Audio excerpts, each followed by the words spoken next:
I used to believe that love was simple, a warm feeling in the chest, a smile that shows up without permission, two hands holding each other against the world.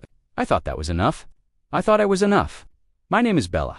I grew up surrounded by the quiet confidence of wealth, soft carpets, expensive breakfasts, and a father who built an empire with his bare hands. Mr. Aaron, a man respected more than loved. He wasn't cruel, just distant, like a mountain, always there, but too high to reach.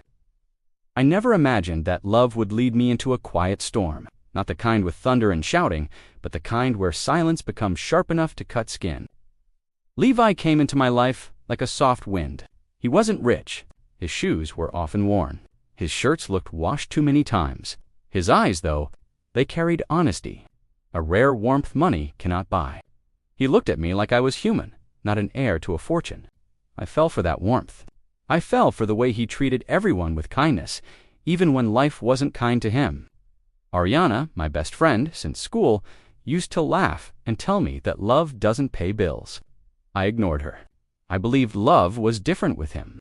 Then there was Angel, beautiful, sharp tongue, eyes full of calculation. She always circled Levi like a shadow that wanted the sun. At first, I thought Levi loved me the way I loved him. I thought our worlds could meet in the middle, that money wouldn't change us. Yet slowly, I noticed something unsettling. Levi's eyes lingered a little too long when we talked about wealth. His smile stretched wider when someone mentioned my father's fortune. His hands trembled when he walked through our mansion, as if he could already feel ownership. I didn't want to believe it, because believing it meant admitting I was blind. Life has a way of teaching you gently at first, then suddenly, with a force that leaves scars. On the night before our wedding, I overheard words that twisted my heart. Levi wasn't marrying me for love. He wanted status, power, respect. He wanted the world my father built, not the heart I offered him. I thought I had lost everything, until my father did something unexpected, something that changed our lives forever. He transferred his entire fortune to my poor husband, not to punish Levi, not to test him anymore, but to save me from the illusion of love, and that is where my story begins. I grew up in a house where silence was comfortable, the kind of silence that comes from polished chandeliers and high ceilings, where every step echoes like a secret. My father always said noise meant chaos, and chaos meant weakness, so I learned to move like a whisper. My mother passed away when I was young. I remembered her laughter, though, soft bubbles in sunlight. She used to hold my cheeks and say, "Bella, life is only beautiful when you feel it." She felt everything. My father felt almost nothing. Maybe that is why I was drawn to Levi. He was pure feeling. I first met him at a small cafe downtown. I was hiding from a charity event my father wanted me to attend. Too many cameras. Too many people pretending to care. I slipped away, letting the limo wait, while I found peace in a corner with a cup of coffee. Levi served the table next to mine. He wasn't a waiter, just helping his older cousin who owned the place. He carried cups carefully, as if they were treasure. He greeted every customer by name. He even remembered how much sugar an old lady liked in her tea. His eyes glowed when he talked about dreams, not wealth, dreams. When he finally approached me, his smile was so genuine, I almost forgot who I was supposed to be. "Hi, you're new here. Welcome." He said it like he meant it. No one had welcomed me like that before. I found myself returning again and again, pretending I liked coffee that tasted a little bitter, pretending I didn't notice the way his fingers brushed mine when he served me, pretending I didn't feel the world shift a little each time he looked at me. We talked for hours. About books, about life, about how lonely the sky looks, even with all the stars. He said I had a sad smile. I tried to deny it. He laughed. "It's okay to be sad sometimes. It means your heart is real." That was the moment I fell. Levi made me feel real. I still remember the first time he saw the mansion. I had invited him for a simple dinner. My father was away on business, and I wanted to show Levi the part of my life I usually kept locked away. When he walked into the foyer, his jaw tightened. His eyes flickered with a strange mix of awe and fear. His voice dropped. "How big is this place?" I joked lightly, "Big enough to hide a dragon." He didn't laugh. He just stared at the sweeping staircase like it was a throne waiting for him. I brushed off the strange energy. I told myself he was just surprised. My father met him weeks later. Mr. Aaron was stern yet polite. He shook Levi's hand and asked simple questions about his job, his family, his goals. Levi tried to be honest, but nervousness twisted his answers. My father's eyes read between every line. The silence at the end of that dinner felt heavy. My father watched Levi leave, then turned to me with tight lips. Heart is precious. Bella, don't give it to someone who sees it as currency. I got angry. I said words I regret. I told him he judged too quickly. I told him he never understood love because he treated life like a business deal. He didn't respond. He just looked at me with a sadness I wasn't used to seeing on his face. Later that night, he slipped a small velvet box into my hand. For when you are sure, he said. Inside was an engagement ring. Simple, elegant. My mother's I cried. My heart felt warm and terrified at the same time. When I gave that ring to Levi, he stared at it as if it glowed. He didn't even look at me at first. He only asked, "Is it expensive?" Something inside me cracked just a little. I convinced myself it was excitement. He was surprised, overwhelmed. Who wouldn't be? Ariana didn't help my doubts. She loved drama too much. People like Levi change when they touch wealth, she warned. Maybe he's with you because he loves what comes with you.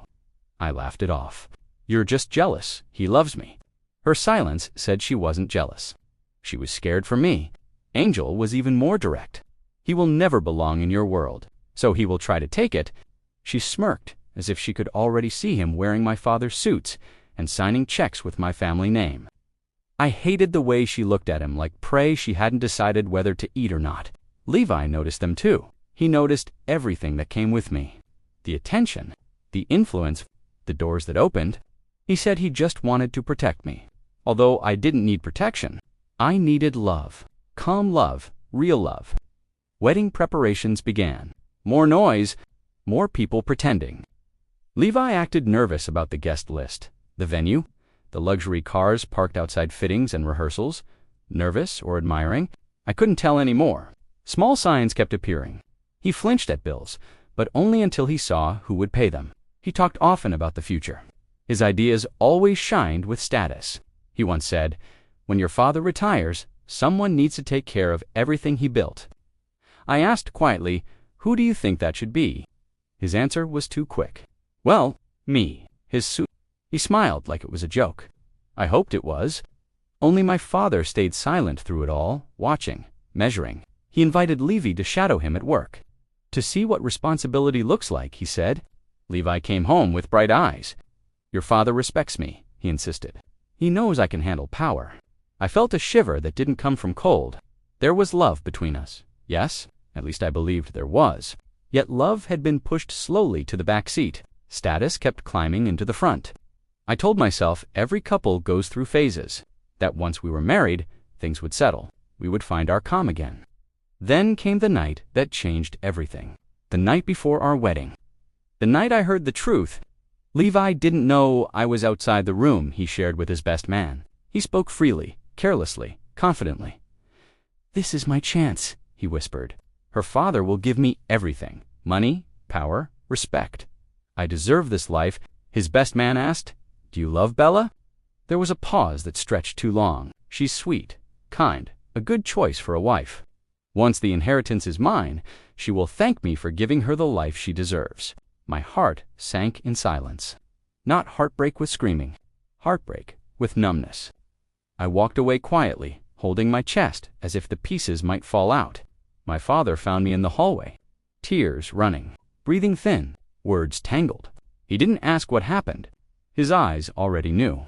He touched my shoulder gently for the first time in years.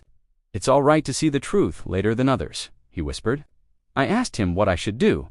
He didn't give me advice. He gave me a choice. Marry him if you want love. Leave him if you want peace. I didn't know what I wanted anymore. I only knew the wedding day was hours away. Guests would arrive. Cameras would flash. Our lives were already stitched together in public.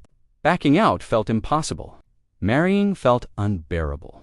So I stood between two pains, unsure which one would break me less. That is when my father told me something that would change every answer I thought I had. "Tomorrow morning," he said softly, "everything I own will no longer be mine." I stared at him, confused. His lips curved into a sad, protective smile. It will belong to Levi. Morning light arrived without mercy. I opened my eyes, yet nothing felt new. It felt like the same ache I fell asleep with, stretched into daylight.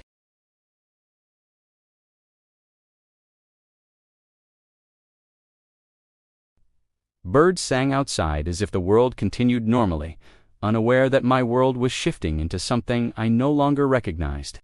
The wedding dress hung near the window, soft fabric, white, like a promise I no longer believed in. I stared at it for a long time, wondering if clothing could lie too. I kept hearing Levi's words over and over. This is my chance. A chance, not love, not a lifelong dream. A transaction. My chest tightened as I tried to breathe. If love was a fragile glass, mine had shattered before I even wore the ring. A knock came at the door. Ariana slipped inside. She noticed the redness around my eyes. She held my hand silently. Her grip said everything. She didn't dare to speak. You still love him, she whispered. My lips trembled. I don't know what I feel anymore. She hugged me. A soft hug, the kind a friend gives to keep someone from falling apart. We can walk away, she offered. You don't have to become his prize. I wished emotions were as simple as walking away. My father entered a moment later, calm as always. His presence filled the room like a quiet shield. He looked at me, then at the dress. Whatever you decide today, he said, do it with clarity, not fear. I wanted to ask again about the fortune, about why he would give everything to Levi if he suspected his intentions. Yet the question almost scared me, as if knowing the truth would unlock something too big to handle before my vows. He kissed the top of my head. Trust me, Bella. His voice rarely broke. Today, it sounded like a tremor in a mountain. The ceremony began like a dream I couldn't wake from. Music, soft as sighs. White flowers lining the aisle. Cameras waiting to catch happiness. Levi waited at the altar, eyes full of something fierce. Confidence dressed in charm. His smile when he saw me looked hungry, not loving. He whispered as I reached him. You look perfect. It felt like he was describing a trophy. I forced a smile so the world wouldn't see me crack. The vows felt emotionally fragile, like a script performed by tired actors. My voice shook. His voice didn't. When he said I do, he said it as if sealing a deal. We kissed. Applause followed. Flashing lights. Congratulations. Champagne. My father watched quietly from the front row, his expression unreadable. After the ceremony, Levi held me close in public. He was affectionate when eyes were on us. His hand clung to mine, not like love, but ownership. At the reception, Angel appeared beside him. Her red dress glittered under the light. She leaned close, too close. You've done well, Levi, she whispered for only us to hear. My heart clenched. He didn't push her away. I excused myself before the tears arrived. I escaped to the balcony where the breeze felt kinder than any human in that room. The city lights blurred through my watery eyes. My father found me again. He stood beside me silently. Silence with him never felt heavy. It felt safe. He finally spoke. It's done now. You made your choice. I don't know if it was the right one, I confessed. He sighed softly. Sometimes you must finish the chapter to understand the story. I turned toward him, confused. What did you mean earlier? About everything becoming Levi's? He put a gentle hand on my shoulder. I transferred all of my fortune to him this morning. Every business, every property, every penny. The world spun for a moment. Why, the word barely came out. To give him what he wants, he said, so you can see who he becomes once he has it. My tears dried instantly from shock. He continued, if his love is true, wealth will not change him. If it is not, you won't have to wait long to see his real face. I felt equal parts protected and terrified. You would risk everything for me. My voice cracked. I would risk everything for your heart, he whispered. A rare warmth filled my eyes. My father, the mountain, had always cared. I simply didn't know how to read the language of stone. That night, Levi walked into our new home like a king entering his palace. My father's lawyers had already handed everything over. Contracts signed. Ownership transferred. Levi was officially the heir to an empire he didn't build. He stared at the city skyline through the grand windows. His voice carried a new tone, a new height. Imagine what we can do now, Bella. Finally, we won't have to answer to anyone. We? I asked, struggling to keep my voice steady. He didn't notice the tremble. I spoke to your father's CEO. They think I'm perfect to take charge soon. I can lead. I can control everything. Control. The word sat like a sharp pebble under my ribs. I asked softly, do you still want the simple life we talked about? The quiet dreams. The small cafe in the countryside. He laughed. Not cruel, just careless. We need bigger dreams now. I watched the man I loved disappear into someone loud and greedy. Days passed. Levi grew taller in his own mind. He walked like someone who owned not only wealth, but the world. Meetings, calls, financial plans. Demanding respect from people who used to intimidate him. He bought expensive clothes, expensive watches, expensive silence. He started correcting the staff in my father's company like he had authority by birth. He even changed his tone when talking to me. Less sweet, more commanding. Angel visited often. Her perfume lingered in rooms she wasn't invited into. They spoke like equals in ambition. Ariana watched all of this with eyes full of worry. He's changing, she warned. I swallowed my fears. Maybe he just needs time to adjust. Though deep down I knew. He wasn't adjusting, he was transforming. He began suggesting that I dress differently, speak differently, appear more worthy of our new status. One evening, he asked me why I didn't wear more jewelry to a business dinner. People need to see that you represent wealth now, he said. I whispered, I already did. Before you. He didn't catch the meaning. Or maybe he did, but ignored it. My father visited rarely now. He stayed quiet, observant. He watched Levi rise higher and higher, yet become smaller and smaller inside. My heart ached constantly, not like a wound that bleeds, like one that bruises slowly. The breaking point arrived when I overheard Levi speak on the phone again, his voice sharp, confident, cocky. I earned her. I earned this. Pause. She should be grateful I changed her life. Grateful, as if he rescued me, as if he didn't step into a world already built for him. The final straw came a week later. My father invited us for dinner. A peaceful evening, he promised. We arrived at the mansion. Levi walked inside with no awe this time. He entered like an owner inspecting his property. My father greeted us gently. Levi barely shook his hand. At dinner, my father asked Levi, tell me, how do you find the responsibility that comes with great wealth? Levi grinned widely. It feels right.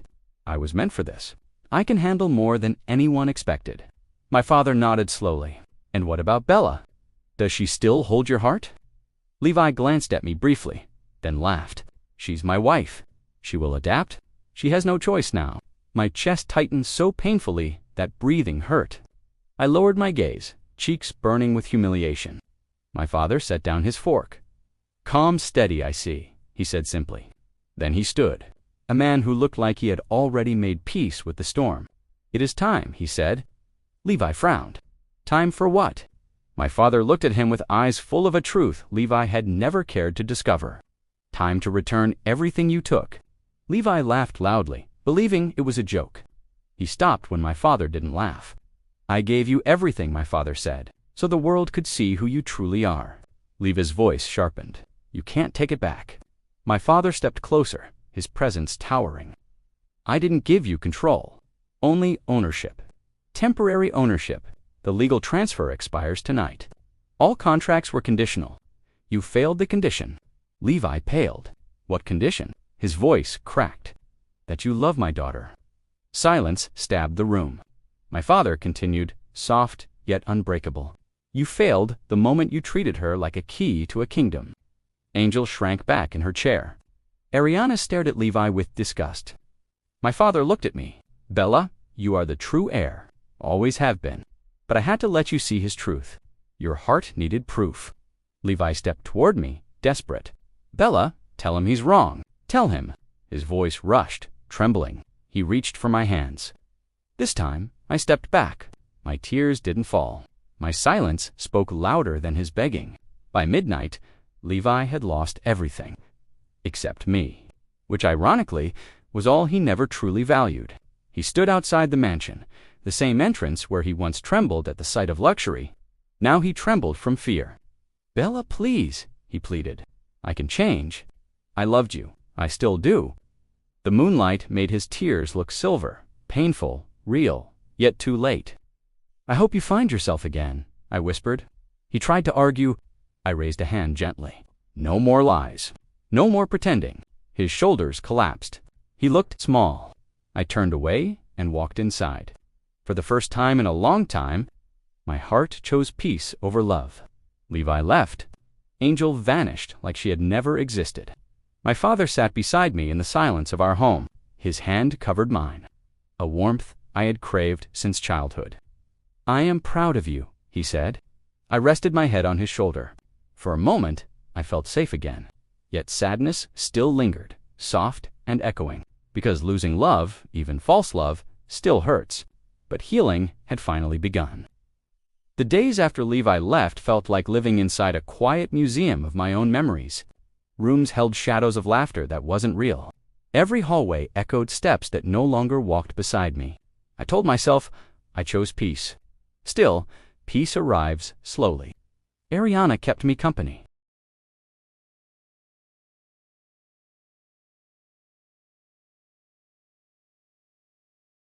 She made tea without asking. She talked about small things. She made sure the silence didn't feel too heavy. Yet even she could not mend the part of me that felt abandoned by my own love story. My father gave me space. He checked on me once every day with a soft knock. He didn't push me to smile, or pretend, or move on quickly. He simply let me be. Weeks passed. Spring arrived outside the windows. Flowers opened. Trees dressed up again. The world kept showing me that things grow back. One morning, the security guard informed me someone was at the gate. Someone familiar. Levi. He looked different. Hair messy. Clothes wrinkled. His shoulders no longer carried the weight of arrogance. Just exhaustion. I walked out slowly. He stayed on the other side of the gate. He didn't try to enter. He just stood there with sincerity that felt like a stranger wearing his face. Bella, he said. His voice wasn't confident anymore. I don't deserve to look at you, but I needed to say something. My heart beat carefully. What? I was lost, he whispered. I thought wealth would give me respect. I thought success would make me enough. His eyes glistened. I forgot the only thing that ever made me enough was you. The wind caught his breath. My silence forced him to continue. I am working again. Back at the cafe, helping my cousin. He swallowed hard. I know I can't fix what I broke. I just wanted to say, thank you for showing me who I became. I stared at the man who once dreamed of a throne. Now he stood barefoot on the ground. I hope you find the version of yourself I used to love, I said softly. He nodded, his lips pressed tight as if holding back tears. Then he walked away. No anger, no demands. Just a quiet goodbye. That should have been the end. Yet stories rarely end when pain says they should. 2 months later, I returned to the cafe where I first met Levi. I didn't go for him. I went for closure. For the comfort of the warm corner where a girl once found joy. The bell above the door chimed. Levi noticed me immediately. Surprise flickered across his face. Then fear, then something gentle. He didn't approach, he gave me space. When I sat down, he brought me a cup of coffee without asking. Just like the old days. Still, 2 sugars. He asked quietly. His voice sounded healed in some places, wounded in others. Yes, I whispered. He placed the cup on the table. His fingers shook slightly. Not greed, nervousness. Bella, he began. I want to rebuild my life slowly, honestly. I know that doesn't change our past. I just hope. Maybe one day, I can be someone worthy to greet you without shame. His humility made my chest ache. I nodded. Everyone deserves a new chapter. For the first time, his smile wasn't bigger than his heart. It simply matched it. Meanwhile, something unexpected happened at home. My father's health began to worry me. His cough lingered. His face looked more tired every day. He waved away my concerns, but I could see the truth hiding behind his eyes. One evening, while we shared dinner under soft lights, he placed his fork down and looked at me with seriousness, wrapped in love. Bella, he said, I want you to take over the company. Shock washed through me. Me. His smile warmed me like sunlight. You were always the one meant to lead. You watch people with your heart first. Power stays gentle in your hands. That is rare. I felt a mixture of pride and fear, but I don't know how. I will guide you. His voice wavered. For as long as I can, there it was. The truth in the tremble. As long as he can. I reached across the table to hold his hand. It felt smaller than I remembered. We sat in silence, sharing love without needing words. The twist arrived one afternoon when my father asked me to join him at the company headquarters. We entered the boardroom where the executives waited with stiff posture. On the large screen, a financial report glowed, not a financial loss, a theft. Someone had been secretly draining money during the months Levi held temporary ownership, millions disappearing through hidden channels. The executives looked at both of us like the culprits were sitting in the room. My heart dropped. It wasn't Levi, I said instantly. He didn't have time to do something like this, and he was too busy learning how to breathe in wealth. My father nodded. I know. He clicked a button. Another screen appeared. Footage from company security. Angel, she sat confidently in a boardroom during Levi's weeks of power. She signed documents. She transferred funds. She used his authority while he was blinded by new status. She stole the money. She disappeared right after Levi fell. A fresh twist of betrayal. My father looked at me gently. Levi's weakness let this happen. But his heart wasn't the one doing the stealing. I felt a dizzy swirl of relief and sorrow. Levi had hurt me with ambition. Yet he didn't destroy my father's empire. My father stood tall in front of the executives. We will find her. We will restore everything. Bella will lead this transition. Applause followed. Respect. A daughter finally recognized as her father's strength. Inside me, though, another thought bloomed. Levi deserved to know the truth. I visited him again at the cafe. This time, no distance existed in his eyes. Just humility. There is something you need to hear, I said. He listened carefully as I told him about Angel. The theft, the deception. His face turned pale. Shock hit him like a wave. She used me, he whispered. I thought I was the one in control. I was just a puppet. He sat down hard, hands covering his face. Pain leaked through his fingers. I'm so sorry, Bella, he murmured. You warned me. Everyone did. I didn't listen. I placed a hand near his but didn't touch. You were blinded by the same thing that blinds many people. Ambition can pretend to be love. He lowered his hands. I want to make things right. Let me help find her. You don't have to, I replied. He shook his head. I need to. The fire in his eyes this time wasn't greed. It was responsibility. Weeks of investigation followed. Levi worked with detectives. He tracked Angel's contacts, traced the money, and uncovered her hiding places. He didn't ask for praise or reward. He just worked. Quietly, faithfully. He succeeded. Angel was caught. The money was returned. The scandal ended before it could stain my father's legacy. The executives held a meeting to honor Levi's courage. They offered him a job, not high power, something humble. Honest work within the company, he accepted with gratitude, not arrogance. He looked at me after that meeting. Thank you for letting me try again. I smiled gently. Everyone deserves a second chance. My father grew weaker, yet prouder. He watched me take leadership. He watched Levi rebuild trust through action. One afternoon, my father called Levi into his study. I stood silently near the door. My father sat in his leather chair, eyes soft. Levi, he said, I once gave you everything to show your heart. A pause. Now, I want to give you something small, because you have earned it. He handed Levi a key. Levi stared, confused. What is this? A small branch of the cafe chain. One of our smaller investments, a place to run as your own. To build, grow. Without pressure, tears filled Levi's eyes. Thank you, my father added. Not because you married my daughter. Not because of the past. Because of who you are becoming. Levi bowed his head, emotion swallowing his words. I watched quietly. For the first time, I saw the man I once fell in love with. Not perfect. Not rich. Just real. One evening, Levi and I stood outside the cafe he would soon own. He looked at the sign above the door like it was a sunrise after a long night. Do you think people can truly change? He asked softly. I looked at him, feeling the breeze carry our history between us. Yes, I whispered. If their heart wakes up, he smiled, careful and sincere. Maybe one day, he said, you can teach me how to love the right way. My voice stayed gentle. Love is not something I can teach you. It's something you have already learned. The hard way. The streetlight drew a halo around him. The night felt kinder. He took a deep breath. Bella, I still love you. My heart didn't break this time. It paused, it listened.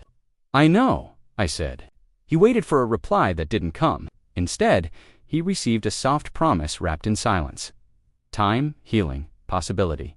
Not today. Maybe not tomorrow. But someday. As we said goodbye outside the cafe, Levi looked up at the sky. He whispered, "Thank you for not giving up on me." I walked away slowly, feeling the calm rise inside me like a new dawn. The twist of love is that even when it breaks, it leaves doors open for the future. Silence sat between me and Levi like a stranger who refused to leave the room. He stared at me as though I had become the villain in a story he wrote about himself. I held my breath, not because I needed courage. I held it because I didn't want to breathe in his disappointment. It felt poisonous. He finally spoke. "Bella, you can't do this. You're my wife." His voice cracked with frustration and fear. I lifted my eyes, soft and calm. "I wasn't your wife when you made the plan. I was only your opportunity." His hands shook. He stepped closer.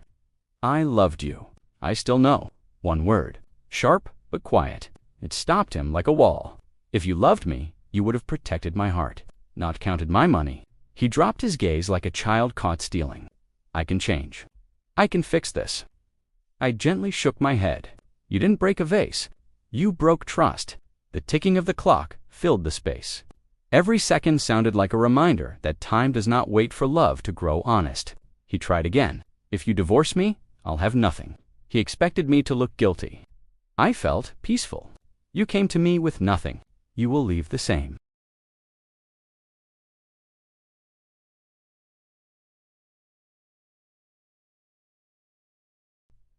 I walked toward the window. The evening light wrapped around me like a soft shield. "My father will return the fortune to himself," I continued. "You won't keep a single cent.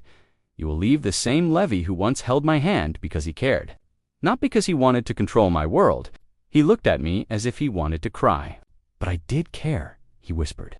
"I hope someday," I replied, "you learn to care for someone without needing to own their life."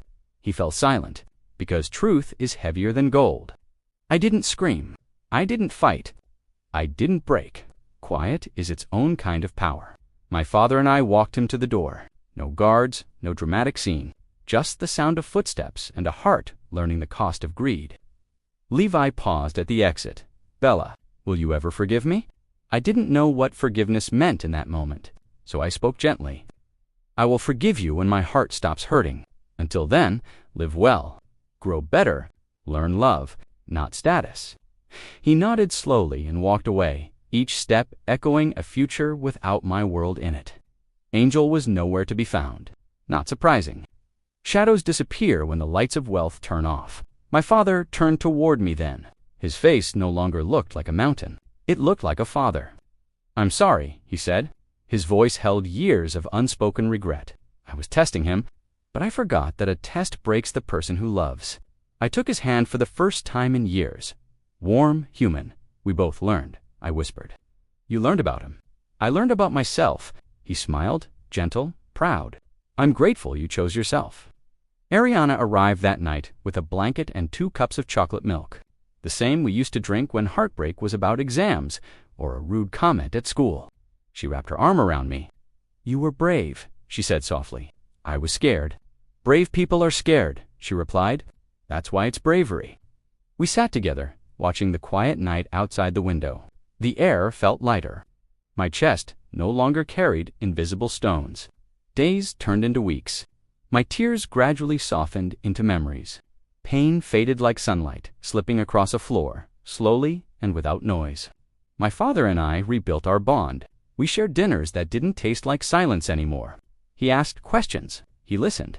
He smiled with his eyes. One late evening, he gifted me something unexpected. Not money, not property. A small notebook.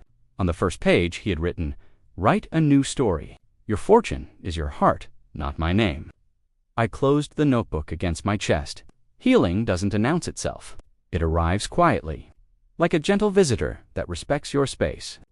Months later, I saw Levi again, not in a mansion, not surrounded by shiny dreams. He was working at a small company, his face thinner, his suit cheaper, his eyes softer. He didn't approach me. He simply nodded, grateful, respectful. For the first time, I thought, maybe this was his chance to discover who he could be without pretending. As for me, I learned that love must breathe. It must stand on truth. It must choose us, not just what we bring. I still believe in love. Only now, I believe in love that protects. Love that grows. Love that doesn't need to take to feel full. Silence can crush you if it comes from fear. Silence can save you if it comes from strength. I found strength, and I finally chose myself. Life doesn't always end with applause or fireworks.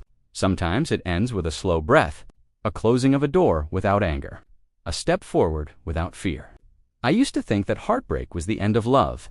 Now I know it is only the end of an illusion. I walk through my home differently these days. My feet no longer echo loneliness. My heart no longer trembles at the thought of being alone. Empty doesn't mean broken. Quiet doesn't mean unloved. My father sits with me more often. We talk. We laugh about small things. He still worries. He asks if I am truly fine. I tell him, I am learning to be. Healing isn't a race. It is a garden that grows in its own time. Sometimes I remember Levi's smile from the early days. The way he held my hand without looking around to see who was watching. That version of him was real. He just forgot himself while chasing a world he didn't understand. I hope he finds that version again. I hope he learns that respect earned is sweeter than respect borrowed. Ariana keeps telling me that love will return, maybe with someone kinder. Someone who chooses my presence, not my privilege. I smile when she says that, not because I expect it, but because I know I will be ready if it happens. For now, I choose mornings filled with soft sunlight, evenings with books and a warm drink, a life without fear of losing someone. Because I have learned the most important thing, I cannot lose myself again. Greed is loud and hungry. Love is gentle and full, and a heart that knows its own value cannot be bought. Some nights, I stand on the balcony and look at the city lights below. They flicker like tiny wishes, each carrying a story of someone learning, someone growing, someone letting go.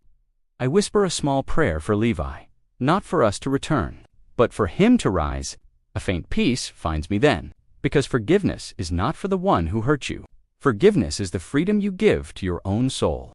I close my eyes and feel grateful for everything life revealed. Wealth can build walls or bridges. Love can heal or blind. Trust can lift or break. Yet through all of it, one truth remains steady like a heartbeat in the quiet in the end.